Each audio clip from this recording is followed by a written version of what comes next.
Sveiki, šiandien pasidalinsiu Photoshop pamoka, kaip dirbtinio intelekto pagalba galima būtų panaikinti nenorimus objektus ar žmones iš nuotraukos. Ta iš tiesų padaryti yra labai paprasta.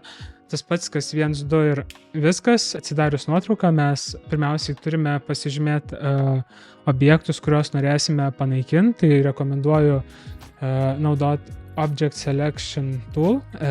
Jisai puikiai tinka identifikuoti ir pažymėti objektus. Galima prisiartinus pasižymėti ir žmonės esančios šioje nuotraukoje.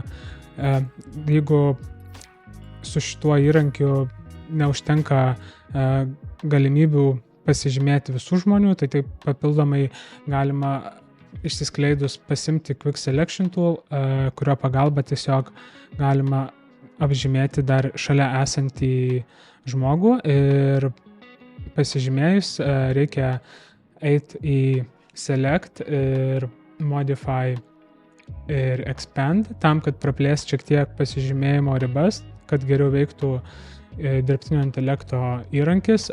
Rekomenduoju bent 10 pikselių nurodyti, ir tada, kur yra Generate Fill, mes paspaudžiam ant jo ir tiesiog nurodom ištrinti ir paspaudžiam Generate, ir priklausomai nuo kompiuterio galingumo ar interneto greičio jum turėtų sugeneruoti 3 variantus, iš kurių galima pasirinkti labiausiai tenkinantį. Tai buvo tikrai nesudėtinga ir rekomenduoju patiems pasibandyti su savo nuotraukom, kadangi čia paprasta kaip 1, 2 ir